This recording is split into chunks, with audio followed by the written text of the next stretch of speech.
Good morning, everybody.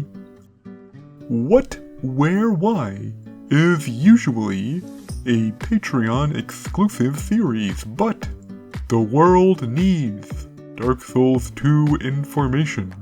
So, this episode is being released in an edited form on YouTube, while the patrons get the much worse unedited version.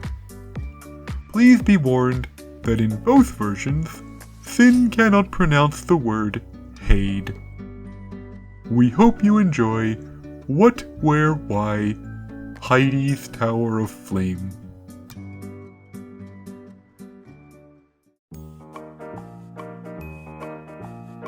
Hi Sophie! Hi, Sin. Hi everyone, and welcome to the Snack Covenant episode 276. And today, we're talking about a very special tower. Which tower is that, Sin? Heidi's Flaming Tower of Flame. There's an extra flame there somewhere. I mean, there's a bonfire in it. So technically there's the flame at the top and then the bonfire, so... Wow.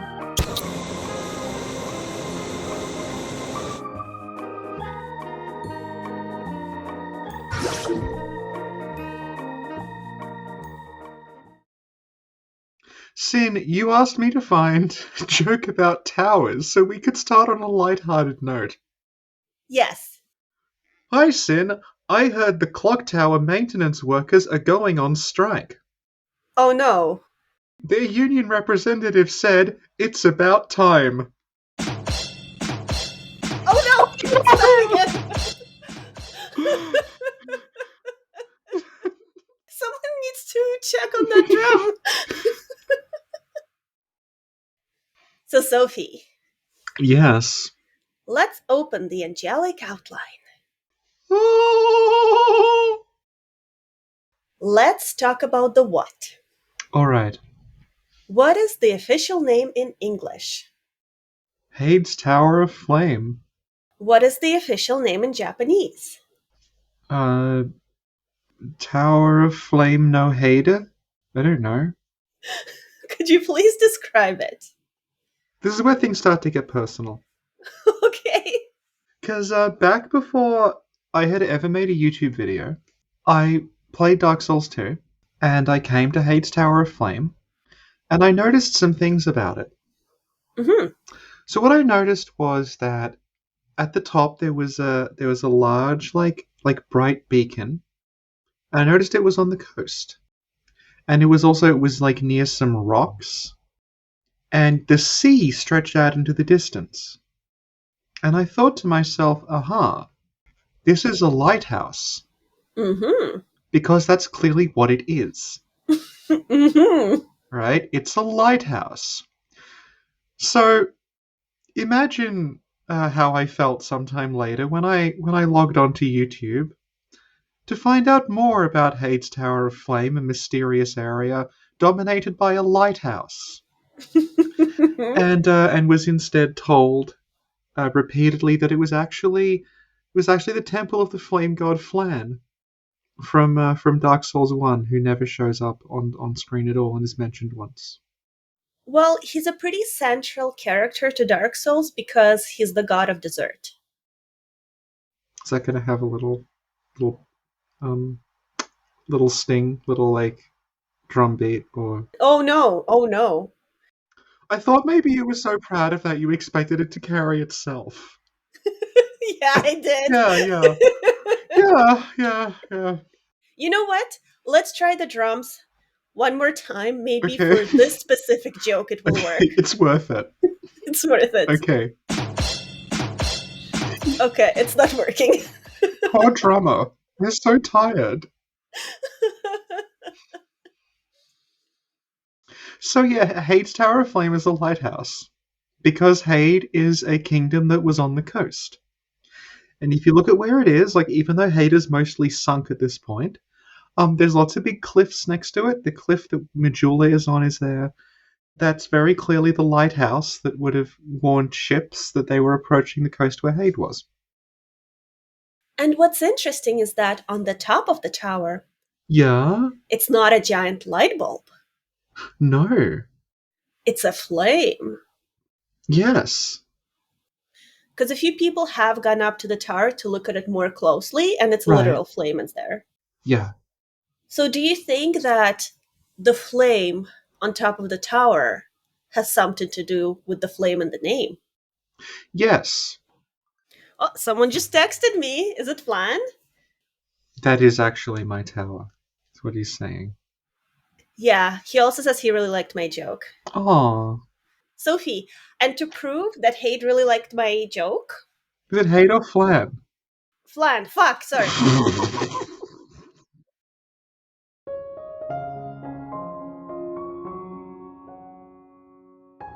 Hi, Sophie here. In the much, much, much worse version of this podcast that you have to pay for on Patreon, this section is taken up with Sin discussing a text she got from her mother. However, we have cut it out of the far more professional free version, which unfortunately means there's an awkward gap that I'm currently filling by recording this. If you think the podcast needs more calls from Sin's parents, please leave a comment explaining why. Back to the podcast. Earlier, well, I said Hade liked your joke, not Flan, and people might have thought, oh no, bit of a mistake there. No, because according to the text, it's unclear if Hade was the name of the kingdom or the name of the king. And if that is Flan's tower, then Flan's name is also Hade. Thank you, Sophie. Thank you, Sin. Can we talk about another Hade's Tower of Flame factoid? Yes. Okay, so if you talk to the Emerald Herald, Mm-hmm. she never mentions Hade's Tower of Flame. Okay. However, if you watched the Dark Souls 2 Scholar of the First Sin trailer, she does mention it, because you can hear her saying, "Oh, beyond the gate lies Hade's Tower of Flame." The far gate is the entrance to Hade's Tower of Flame. That's because it's unused dialogue, and if you look at the unused dialogue, it says, "The far gate is the entrance to Hade's Tower of Flame. Deep inside the tower is a cathedral, which today is quite desolate." Now, the cathedral is not in the Tower of Flame. The cathedral is a separate building. Inside the Tower of Flame is the Dragon Rider. Right. So, I don't know what the hell's going on here. I don't know if like the top of the cathedral is sort of missing. So I'm wondering if maybe the tower was on the cathedral at one point, or it's possible she meant past the tower or something. Because she also says there's two paths from there. One is to the cathedral and the other is to a place long forgotten. And a place long forgotten, I guess, is No Man's Wharf. So I don't know if this is just an old version of the script when the layout of the world was different, but Kind of seems like it. yeah. Kind of seems like they took an older dialogue and just put it in the trailer for some reason. I mean, they do that with Blood. There's lines in the Bloodborne trailer that aren't even cut dialogue. We can't find them. Oh, okay. Thank you, Sophie. Thank you, Sin. We actually forgot to really describe the tower, so could you please do that now? Odd that the flame god Flan chose to build his flame temple so close to the ocean. The opposite of flame. If I were him, I'd be worried about being put out. Are you saying the flame god Flan is the old Iron King? That would make a lot more sense. So, flame god Flan's first name is Egil.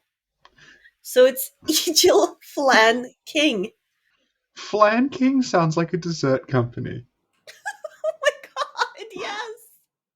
But if somebody's new stumbling on this, to understand the Egil King thing, you have to listen to the previous podcast talking about Egil. Imagine if someone was just stumbling on this and this is what they heard. If this is the first thing you heard and you kept listening, You have very high IQ.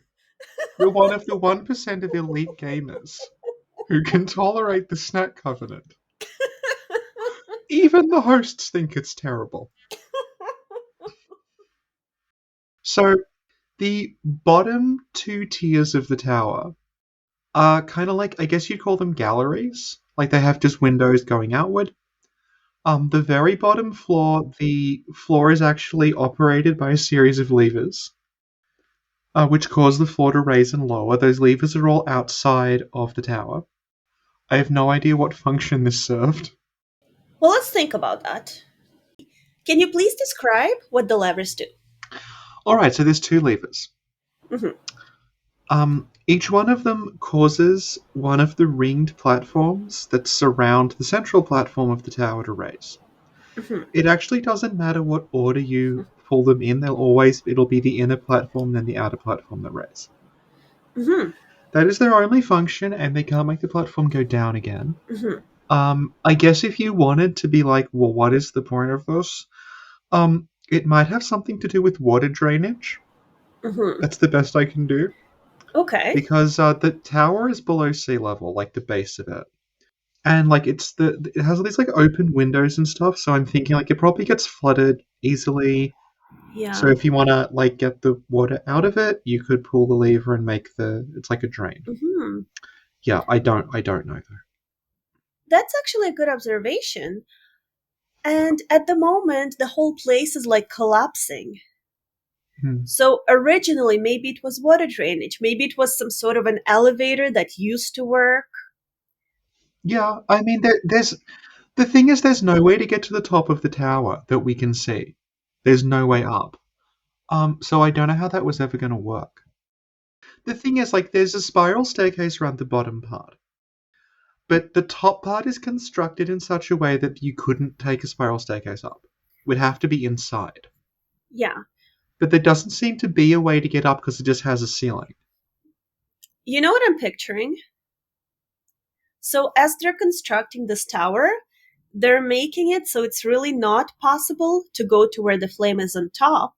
Yeah. But that's because you don't need to ever go there because it's the profaned flame. It never goes out. Right.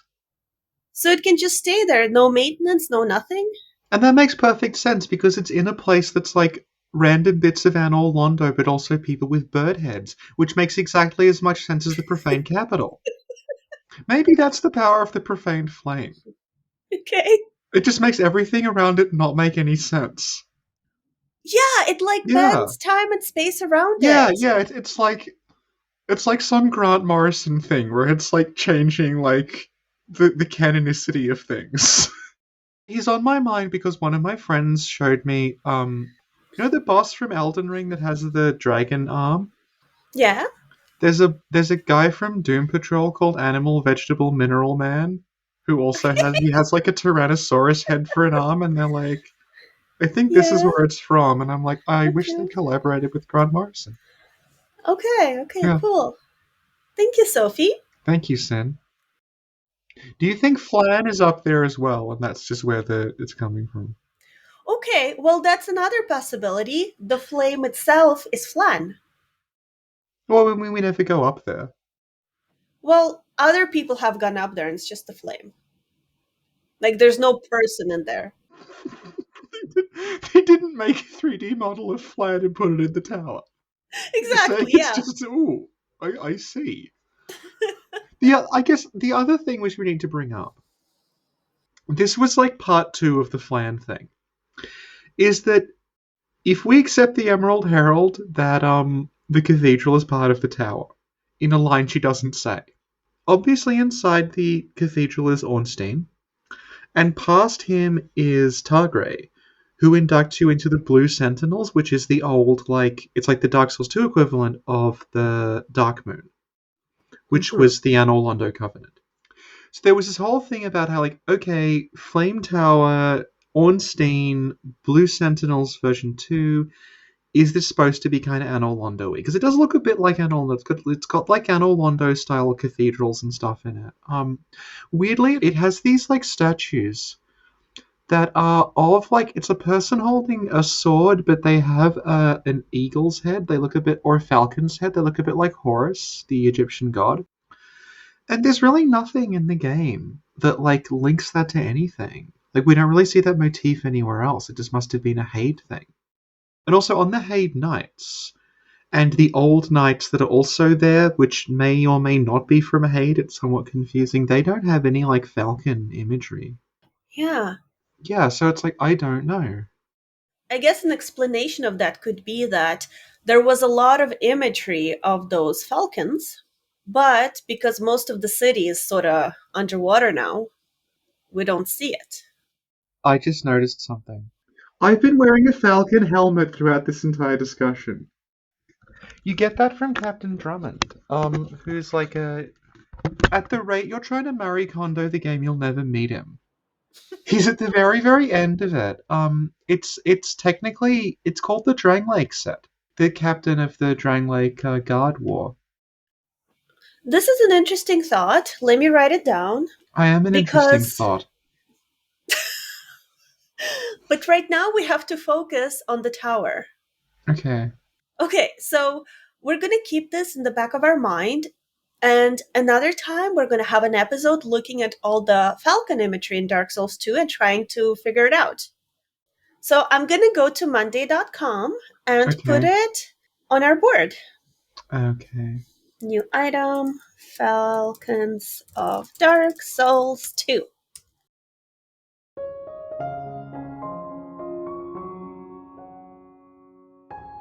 Hi, Sophie here. Did that sound like product placement for Monday.com to you? Well, it wasn't, because our sponsor is Glockenspyromancyacademy.com.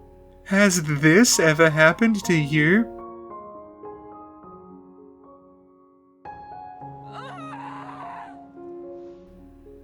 There's got to be an easier way. Well, with Glockenspyromancyacademy.com, there is. Yes, at Glockenspyromancyacademy.com, our pyromancy tomes remove the dangerous and frankly baffling immolation pyromancy and pass the savings on to you, the customer. Join today to receive a bonus copy of Fire Orb, the pyromancy that's impossible to get more than one copy of on a single game cycle, unless you farm those stupid salamanders in the Forest of Fallen Giants for like 3 hours. Anyway, back to the podcast. Could you please describe what it looks like? Alright, so the bottom part of the tower is a very wide open space. It has, like I said, the levers that control the floor level. And then there's 2 levels of that, connected by a staircase on the outside. Then the tower gets narrower, and you have kind of like a very long sort of stage of the tower that goes up, and it's got windows, but there's no people in there, you can just see flame coming out. So presumably, actually, like, the flame in the tower is starting... I get it now, I get why you can't go up there, finally. The flame in the tower must actually be directly above where the bonfire is. Because it looks like the flame actually starts there and it's just going up to the top like a chimney. That's what it looks like to me. I know it possibly looks different if you like go there with no clip or something, but from where I'm standing, it actually looks more like it's not like it's a tower with a light at the top. It's more like a big sort of chimney or a furnace, and the flame is just coming out of the top. It's actually starting down the bottom. So that actually makes a lot of sense with regard to why you can't climb it. So I apologize for my earlier comments about the architectural design of this tower. Okay.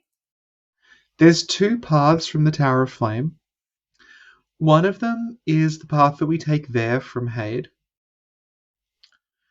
And the other one is the path we take away from it, which goes through a series of kind of convoluted tunnels, which I suppose are meant to be like the ruins of Haid.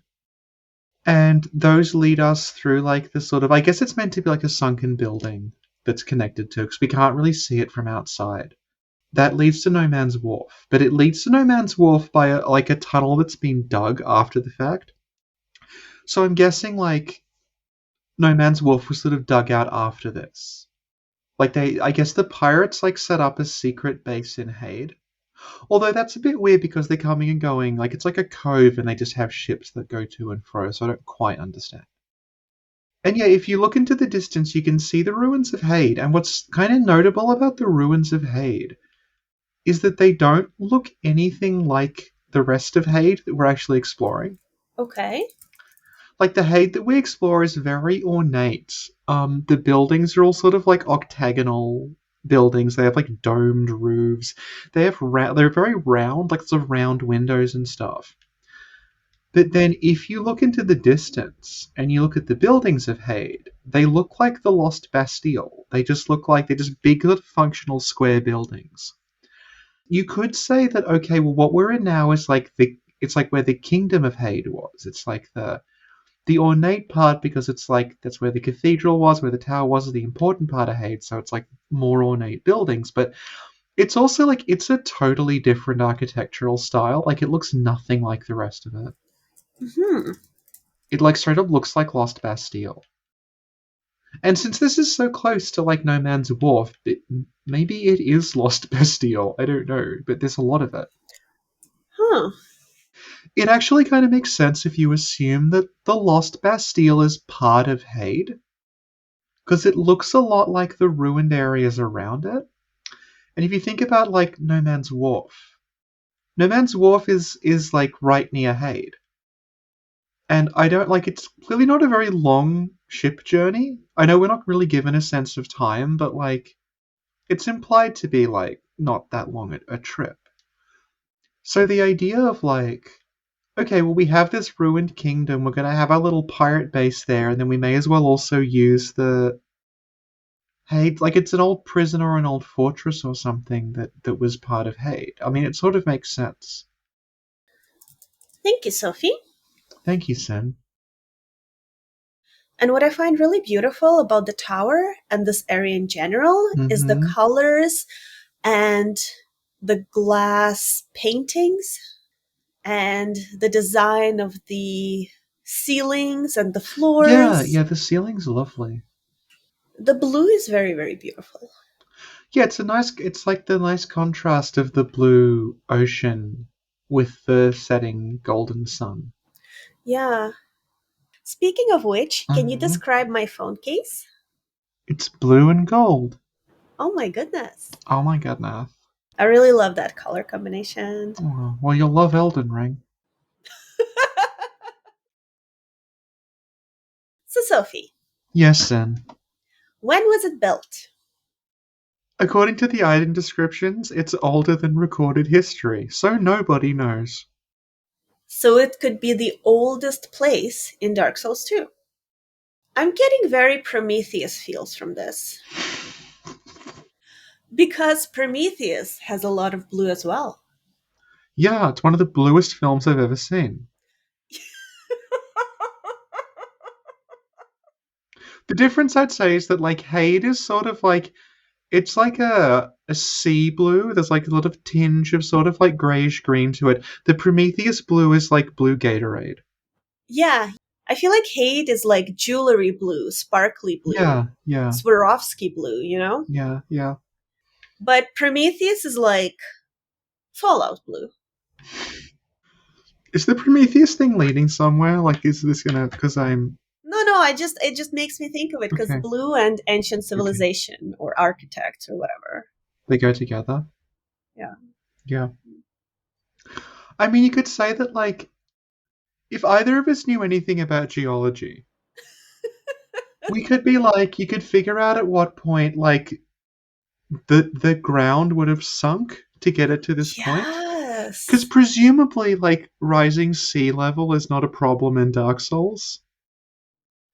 If anything, the Age of Fire dying should make it colder, so the sea level should go down. I know nothing about this, but in my head, that's how it works. So, I guess if we think about like this degree of erosion present to cause Hade to collapse into the sea, because it's not like the Old Iron King's castle. Yeah. That collapses into the lava, but it collapses into the lava because he makes it too heavy. Hmm. Hay just sort of sinks. So I don't know, like, was it built on unstable ground? But also, maybe it was built on stable ground, but maybe it was attacked. Yeah. Maybe there was sabotage. I mean, if they built it this close to the ocean, maybe it just flooded one day and everything eroded and collapsed. So, Sophie, you know how you said that the first flame has an effect on sea levels in Dark Souls 2? I'm regretting saying that now. So, what if there was like not much water at all, Right. or no water when Haiti was first built? Yeah, yeah. And then the first flame appeared, and Hmm. that's when it was like flooded or whatever. Now I'm thinking about New Londo in Dark Souls 1 being flooded. How did they flood it? Where did the water come from? Haiti? But it's Dark Souls 2.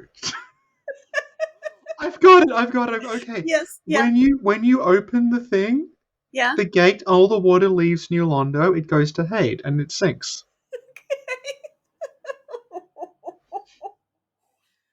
Thank you, Sophie. Thank you, Sin. Who built Hyde? Whoever used to live there, they had a thing for Anor Londo, apparently. It's very similar architecture. But I guess they looked at like that statue of Gwyn and they're like, should have a bird head. But that actually like lines up with a lot of Dark Souls 2's themes. Where like things get forgotten and reinterpreted. So like it's possible this is like an Anor Londo offshoot. And in their understanding, like they view Gwyn as like this Horus figure with like a bird head. Wow, that's really good. Yeah. And the tower specifically, the lighthouse. Who Yeah. built that? I'm looking at it now as if this will help me answer the question. Okay, so this is where things get interesting. There is a famous historical lighthouse. Okay. No longer exists. It was called the Pharos Lighthouse. Right. There's a character called Pharos in Dark Souls 2. There is. There is. So Pharos made a bunch of weird contraptions. Yeah. Yeah. And also, there's a Pharos mask you can put on, and when you put the mask on, water comes out, makes you resist fire. That's amazing. That's the perfect thing to wear if you're somehow involved in maintenance on this lighthouse. But Sophie, one of Yeah. the contraptions of Ferris, because it's like this giant block that's sort of a piece of a puzzle that you put in a wall and Yeah. something happens. Yeah. So like in Old Man's Wharf. Old Man's Wharf. What? No Man's Wharf.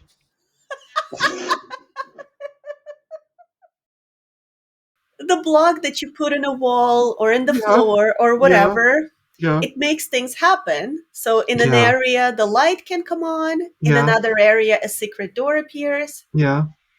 And there's an area where it activates a fountain that gives you health. Yeah, there's a few that do that, yeah.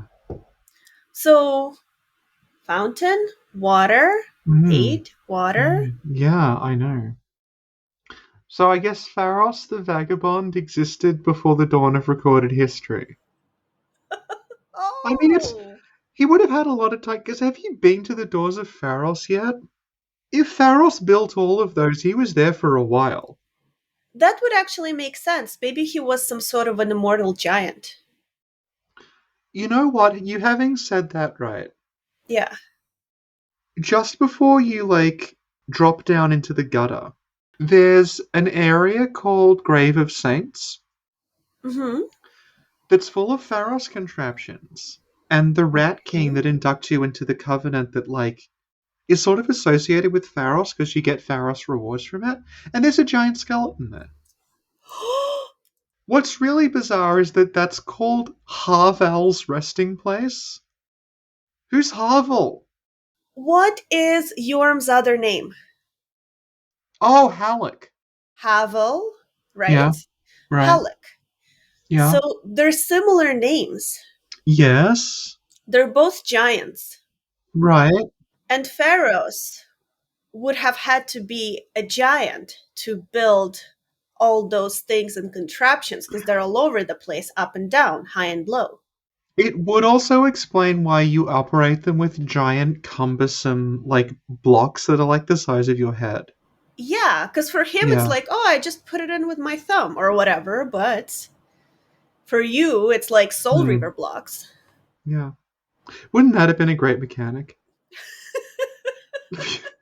If you had to move the Pharos contraptions with the Soul Reaver block controls, where there's like 8 different ways to move a block.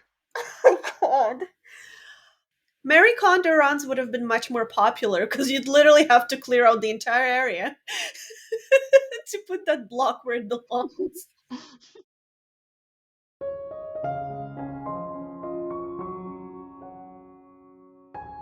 Hi, Sophie here.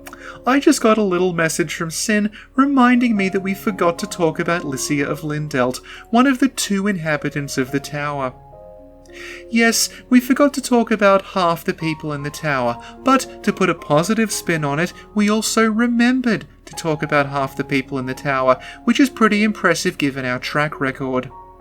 Anyway, Sin has no idea who Lycia is, but according to her, people in chat said she was kind of like Yusefka.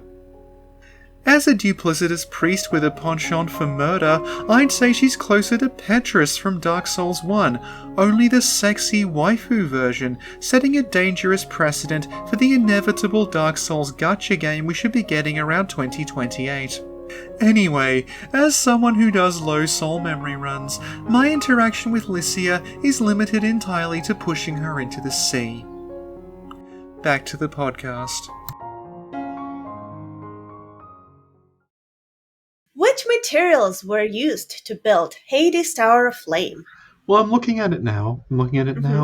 The answer, you'll never believe it. It's bricks again. Whoa! It's made of bricks, and then there's some tiles. And the tiles are on the roof. There's also a lot of fire. Does the fire count? What do we think is inside it, other than fire? Do we think it's a furnace?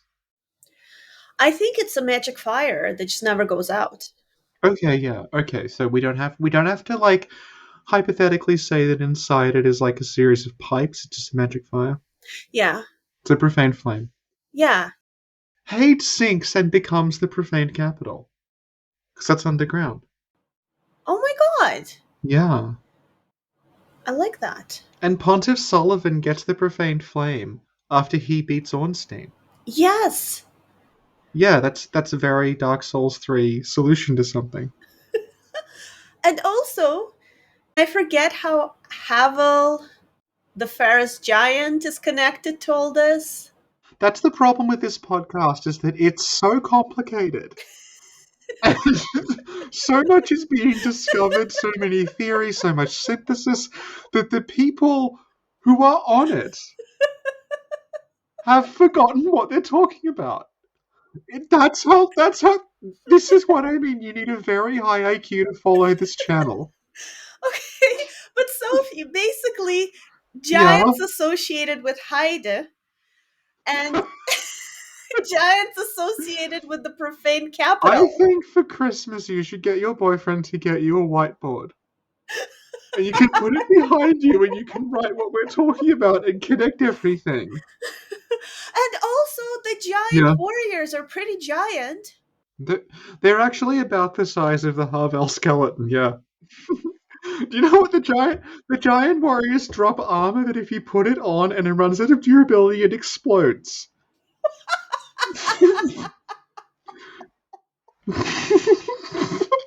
So I think we're on the right track when we say the land of Hyde was associated with giants. I mean, if it's Anno Londo, they had giants. Yes, that's true. You know, the sparks from the Tower of Flame. Yeah. They go quite a way. Yeah. And it reminds me of during one summer, the people who lived behind me had a bonfire. Mm-hmm. And it was a really dry night, and there's just sparks going over the fence. And I'm like, if one of those lands in a tree, the whole place is going up. Uh-huh. And now I'm thinking maybe one of those sparks set Hade on fire. And that's what went wrong with it. That's why it sank. But Sophie, speaking of sparks and the first flame, you know how in the Dark Souls 1 intro, a firekeeper, I think, or we see a woman who sort of takes... What's so funny? It's like we can't remember what game we're talking about or what's happening.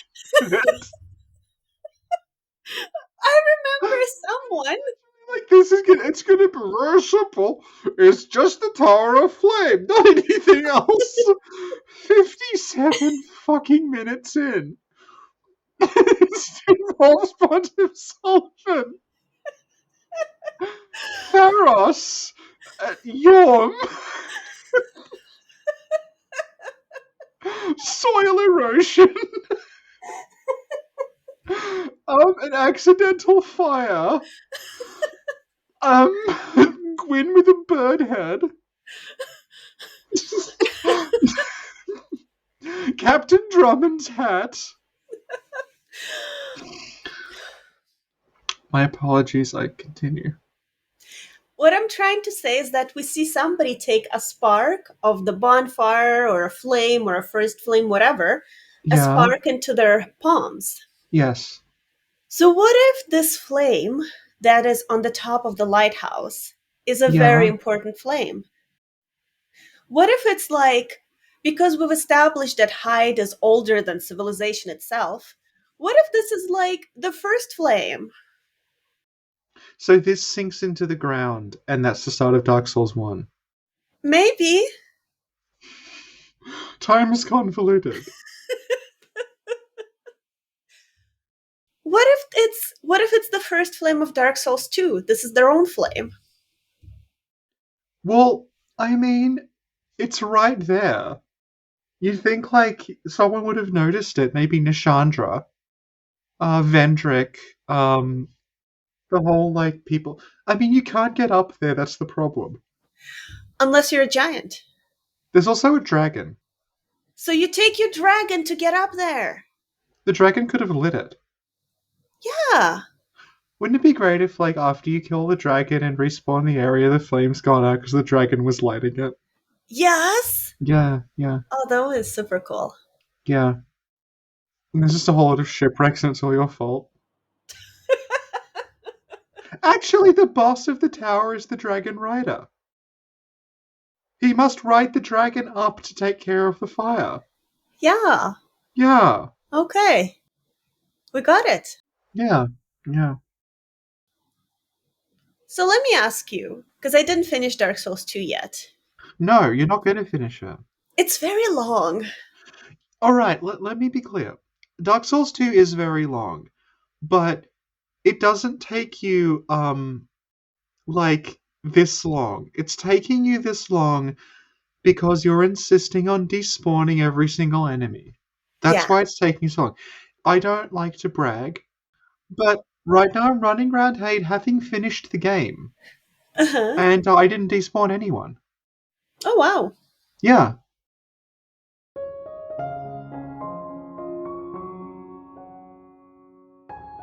Hi, Sophie here. Sin's asked me to explain a little bit of the lore of the Dragon Rider. There's 5 of them, and none of them ride dragons. I don't know why he's here, and I don't know why Dragon Slayer Ornstein is himself being guarded by a dragon.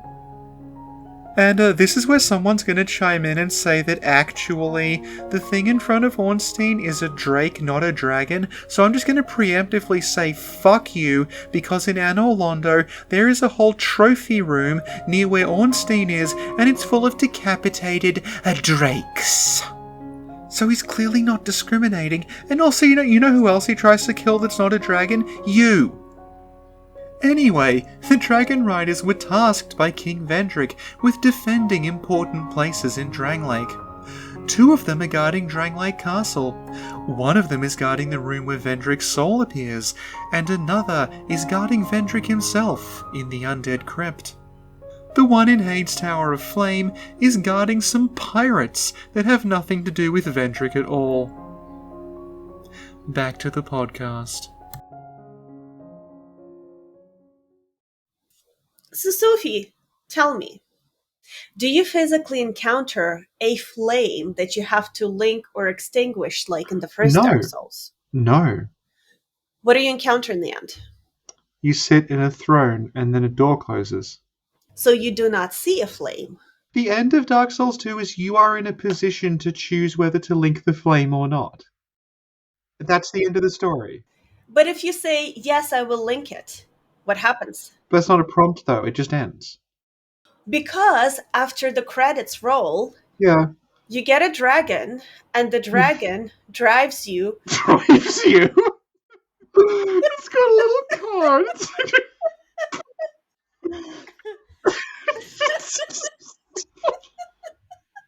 It's been a very long week for both of us. to the Haiti flame tower, Yeah.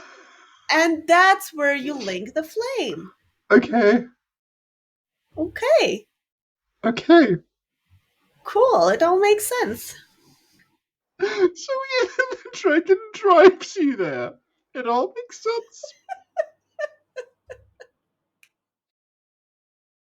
So, Sophie, Yes. let's move on to where.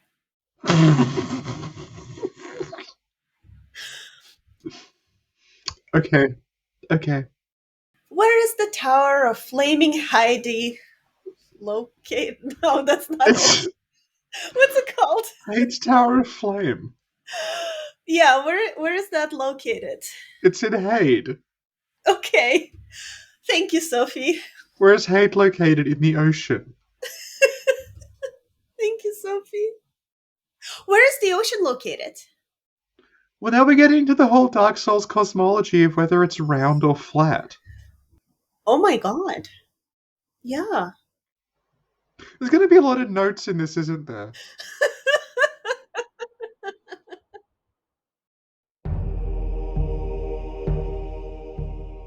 Good afternoon, everybody. The Racine creator hit it. What? Again? Dark Souls creator Hidetaka Miyazaki here to explain the connection between the Blades of the Dark Moon and the Blue Sentinels. What? So the Blades of the Dark Moon were a covenant that I designed in the original Dark Souls, and they had a very well-known bug where the summoning would sometimes work. When I handed the series to Yui and got as far away from it as possible, he decided to rename them, with his characteristic creativity, the Blue Sentinels. His bold vision of a covenant that actually functioned led to some disagreements during the development of Dark Souls 3. We ultimately compromised on every single covenant just being a different colored aura you got when you had a fight club behind Pontiff Sullivan's arena. Because that's all they are. Anyway, back to these assholes discussing, who the fuck is Heidi? Now let's move on to why. Uh-huh. Why was it built? Well, if you're me, it's a lighthouse. It was built to warn ships about the coastline. Mm-hmm. Me having said that, if you actually look at, like, the ruins of Hade off in the distance, they stretch out quite a ways, which implies the lighthouse wasn't actually on, like, the coast. It was somewhere, not entirely inland, but it was like, it wasn't the closest thing to the coast. So it was to warn ships away from hitting Hade, essentially. Okay. Yeah. What's its current purpose? It's a boss arena, and then there's a cleric in there that you can push off the side. Who utilized it before? We have no idea. Who utilizes it now? The Dragon Rider and Lycia of Lindeld. And the bonfire? Is the bonfire a who? I feel like the bonfire is a gray area. Aldia's kind of a bonfire. Is Aldia who? He's a person. So then the bonfire is a who.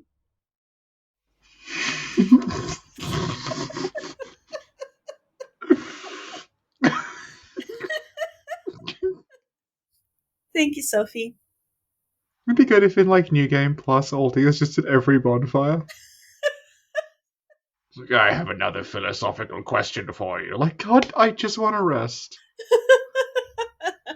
Aldia, goddammit! Thank you, Sophie. Et maintenant, Sophie, je vais te poser une dernière question. Bien sûr. If the location has no name, make up a name for it at the end of the podcast. Well, it does have a name. But this question became our theme question, so we have to ask it every time anyway. Okay. What do we call the tower? Do you want to call it the Tower of Pharos? Because it works on 2 levels. What if we call it the Lighthouse of Pharos? Okay. Wait, is that a thing that exists already? Yeah, I brought it up earlier. Oh. It was like 10 minutes ago. Okay. What if we call it the Lighthouse of Giant Pharos? It's like the Big Marino. It's like the Big Pharos Lighthouse. Yes, perfect. Okay. Big Pharos Lighthouse. That is beautiful. I love it. Big Pharos Lighthouse. Oh my god. How about the Big Pharos Lighthouse sponsored by Flan to make all of the ideas work? Or possibly Flan presents the Big Pharos Lighthouse. Flan presents the Big Pharos Lighthouse. Yes. Thank you. That is the most perfect name we've come up with yet. This is even better than that time we came up with the Dan Brown Memorial Shish Lounge. Yeah, how long was that episode? Because this is over an hour long. I feel it's one of our longer locations of What, Where, Why. Locations of What, Where, Why. This location of What, Where, Why, the dragon drives us to the Flan presents the Big Pharos Lighthouse. Dark Souls 2 is an epic dark fantasy that will challenge you. It raises interesting questions about the nature of kingship. The dragon drives you to the lighthouse. Sophie, do the outro. That was episode 276. Flan presents the Big Pharos Lighthouse. Located in Prometheus.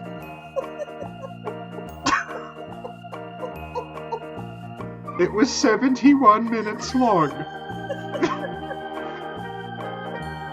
This is like a monkey's paw thing for me. Because it's like the story I told at the start. I'm like, oh god, it's clearly a lighthouse. I should be explaining this to people. And now, like, so, what is it, 7 years after this game came out, I am explaining it to people, but it's 71 minutes long, and it's gone everywhere. Merci, Sophie. Merci, Sin. Et merci tout le monde pour écouter notre podcast. À la prochaine! Au revoir.